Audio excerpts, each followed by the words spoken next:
Hello, welcome to the Pragyan Brahma academy. आज हम start कर रहे हैं एक सीरीज जिसमें हम पढ़ेंगे डेटा स्ट्रक्चर एंड एल्गोरिथम। मैंने इसको 5 से 6 भागों में डिवाइड करा है। In each section will be 15 to 20 minute और हम इसमें बेसिक टू एडवांस क्वेश्चन की तरफ पढ़ेंगे जो हमारे कॉम्पिटिटिव लेवल जैसे इको गेट और में वन लाइनर क्वेश्चन आते हैं, उसके लिए हम लोग एलिजिबल हो जाएंगे पढ़ के। तो फर्स्ट ऑफ ऑल देखते हैं what is the data structure. तो Data structure is a way of the organizing and storing the data so that it can be accessed and modified efficiently। जैसे कि एरे एक डेटा स्ट्रक्चर है, link list एक data structure है, stack एक data structure है, queue, tree and graph and so many data structure are there in this topic. And हमारा next topic है the time complexity. Time complexity क्या होती है? टाइम कॉम्प्लेक्सिटी वो होती है जब भी हम इस डेटा स्ट्रक्चर को अपने सिस्टम में रन कराते हैं, इसके थ्रू हमने डेटा के ऊपर ऑपरेशन परफॉर्म करते हैं, तो हमें जो भी डेटा का ऑपरेशन करना होता है उस पर कितना समय लगता है, कितनी टाइम लगती है एक क्वेरी रिजॉल्व करने के लिए। तो सबसे पहले कांस्टेंट होता है, लॉगरिथमिक होती है, लीनियर होती है, linear logarithmic, quadratic, exponential and factorial, so many type की होती है। तो पहले हम देख लेते हैं कि बिग ऑफ ओ एन, इसका नोटेशन कैसे किया जाता है बिग ऑफ ओ एन के लिए, फिर log N, big of O N, फिर big of O log N N square to the power, इस तरह से हम इसका नोटेशन करते हैं। सो हम देख सकते हैं कि बाइनरी सर्च में, लीनियर सर्च में, मर्ज सर्च में अलग अलग में क्या क्या इसके टाइम कॉम्प्लेक्सिटी लगती है। अभी हम आगे भी इसका चीज़ को डिस्कस करते हैं। इसके ऑर्डर को डिस्कस कर लेते हैं हम कि ऑर्डर क्या होता है। तो ऑर्डर ये होता है कि सबसे कम टाइम किसको कहा जाता है, कौन सबसे ज़्यादा रहता है। कभी कभी इससे सवाल पूछ लेता है कि बिग ऑफ एन या लॉग एन कौन सा ज़्यादा अधिक समय लेता है। तो इसमें हम डिफ्रेंशिएट करके मुझे याद रहेगा तो हम इस पर अच्छे से उसको कर सकते हैं।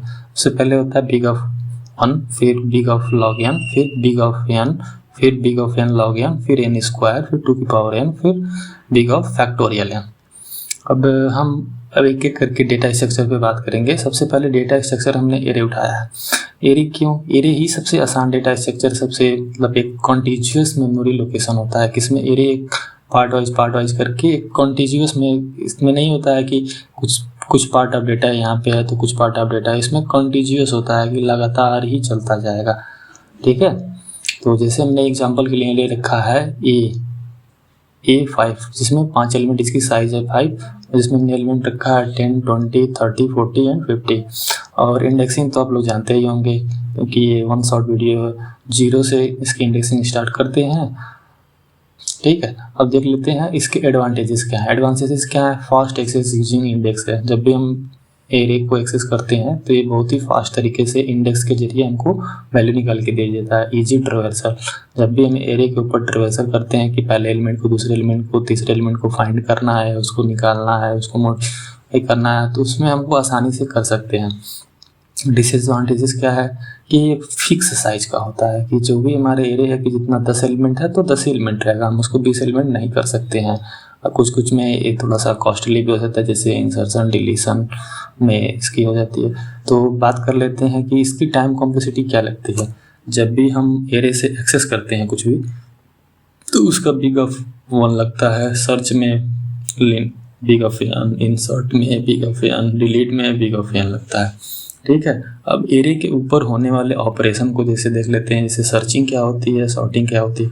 तो यहाँ पे बात कर लेते हैं सबसे पहले सर्चिंग की। ठीक है, सर्चिंग से हम क्या समझते हैं कि जो कुछ भी एरे में एलिमेंट रखा है और मेरे पास एक टारगेट वैल्यू होगा जिसको मैं चाहता हूँ कि ये इस एरे में है कि नहीं है, तो इसके लिए मेरे पास 2 मेथड होते हैं, linear search and binary search. तो लीनियर सर्च में क्या होता है कि हम 1 by 1 को, एक एक एलिमेंट को 1 by 1 करके चेक करते हैं और अपने टारगेट वैल्यू से मैच कराते हैं कि वो इक्वल है कि नहीं है। यदि इक्वल है तो हमें एलिमेंट मिल जाती है, नहीं इक्वल है तो नो आ जाती है। तो इसके लिए टाइम कॉम्प्लेक्सिटी क्या होती है? बेस्ट केस टाइम कॉम्प्लेक्सिटी क्या है? Big of 1। And worst time case क्या है? Big of n। जैसे जो कोई भी एरे है हमारे पास, यदि एक एरे है, ठीक है, यदि मैंने पहला ही सर्च किया, पहला ही एलिमेंट मुझे मिल गया, तो उसके लिए मुझे पिक अप ऑन एक ही ऑपरेशन तो करना पड़ा। उसके बाद फंक्शन हमारा रिटर्न करके दे देगा yes the element is present in our array. ठीक है, यदि लास्ट में हुआ तो सबसे जितने सारे एलिमेंट रहेंगे सबको बारी बारी करके लास्ट में पहुंचना पड़ेगा और तब जाके इसीलिए वर्स्ट केस ए होता है। ठीक है, सर बाइनरी सर्च क्या कर लेते हैं, बाइनरी सर्च को डिस्कस कर लेते हैं। बाइनरी सर्च होता क्या है? बाइनरी सर्च एक मेथड होता है जिसके थ्रू हम जल्द से ही अपने जो भी टारगेट एलिमेंट है उसको बहुत ही कम समय में ही सर्च कर लेते हैं। जैसे कि इसके लिए मुझे एक सबसे पहले कंडीशन चाहिए होती है कि जो भी हम एरे परफॉर्म कर रहे हैं, ठीक है, वो सॉर्टेड एरे होना चाहिए। Without sorted array we can not implement the binary search. इसका एल्गोरिथम क्या कहता है? इसका एल्गोरिथम ये कहता है कि सबसे पहले तुम मिडिल एलिमेंट फाइंड करो, जो इंडेक्स वैल्यू होती है, ठीक है। ये 0 इंडेक्स वैल्यू है, ये सबसे लास्ट इंडेक्स वैल्यू है, ठीक। तो इन दोनों का मिड एलिमेंट हमको फाइंड करना होता है कि जैसे जहाँ पे आएगा इसका मिड निकालेंगे तो 3 आएगा, तो 3 वाली मिड एलिमेंट 8 हो जाएगी, ठीक है। तो अब फिर मैं क्या करूँगा, जो भी मेरा टारगेट एलिमेंट है इससे मैं कंपेयर करूंगा, मिड वाले एलिमेंट से कंपेयर करूंगा, इससे छोटा है कि बड़ा है। यदि बड़ा है तो इस राइट सब एरे में हम उसको सर्च करेंगे, फिर वो ये प्लस लगाएंगे, या छोटा है तो इस लेफ्ट वाले में सर्च करेंगे, ठीक है। समझ में आ गया? Compare target element and search left and right 5, ठीक। टाइम कॉम्प्लेक्सिटी, बेस्ट केस में क्या होता है, बिग ऑफ 1 होता है, वर्स्ट केस में क्या होता है, लॉग n। ये हमको याद रखना है कि बाइनरी का टाइम कॉम्प्लेक्सिटी क्या होता है, बिग ऑफ लॉग n होता है, ठीक है।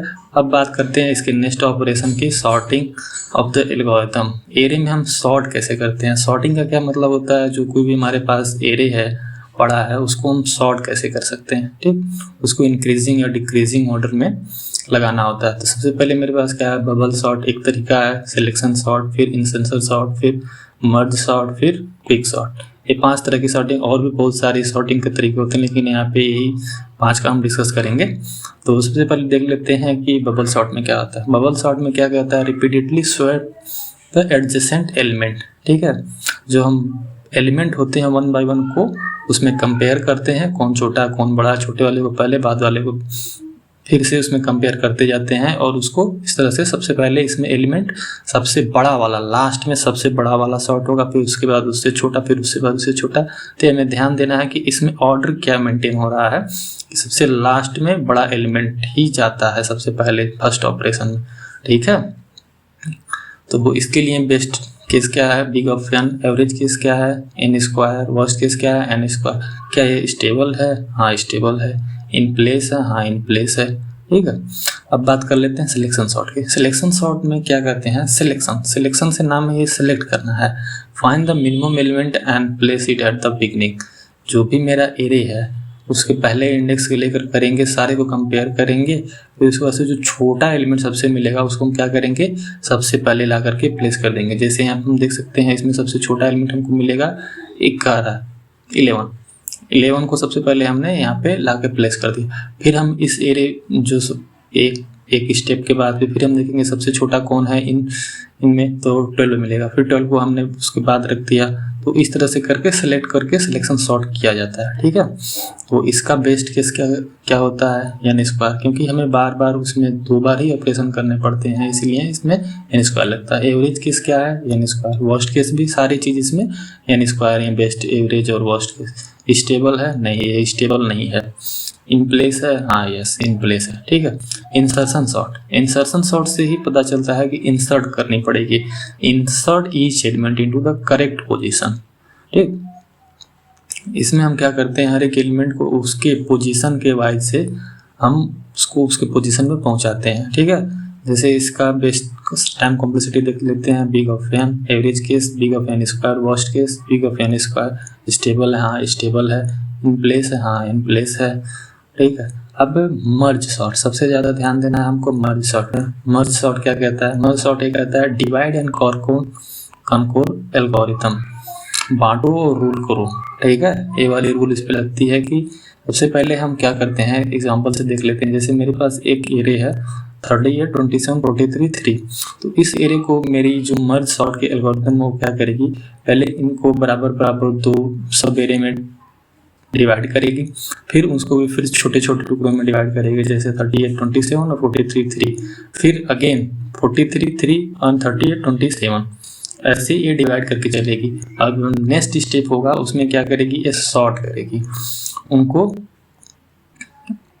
दोनों एलिमेंट को कंपेयर करेगी और छोटे एलिमेंट को पहले और बड़े वाले को बाद में ऐसे प्लेस करेगी। फिर जब लास्ट में आएगा फिर इसे कंपेयर करके सबको सॉर्ट कर देगी, ठीक है। और ये सबसे इफिशियंट वे होता है, अच्छा होता है मर्ज सॉर्ट वाला। इसकी स्टेबिलिटी अच्छी है और ये जल्दी से जल्दी सॉर्ट कर देता है, ठीक है। इसकी बेस्ट टाइम कम्प्लेक्सिटी क्या है, big of N log N. Average क्या है, सेम ही है। वर्स्ट क्या है, सेम ही है। स्टेबल है, हाँ बिल्कुल स्टेबल है। क्विक सॉर्ट एक ऐसा एल्गोरिथम है सॉर्टिंग करने का, इस पे हम एक एलिमेंट को लास्ट या फर्स्ट वाले एलिमेंट को पिवट एलिमेंट मान लेते हैं और फिर उसके हिसाब से हम अपनी सॉर्टिंग को करते हैं, ठीक है। इसके लिए बेस्ट टाइम किसका होता है, एन लॉग एन। एवरेज क्या होता है, N log N. Worst case क्या होता है, एन स्क्वायर। क्या स्टेबल है, नहीं है, स्टेबल नहीं है, ठीक है। अब थोड़ा सा रिवीजन कर लेते हैं। Important MCQ, which data structure follow LIFO.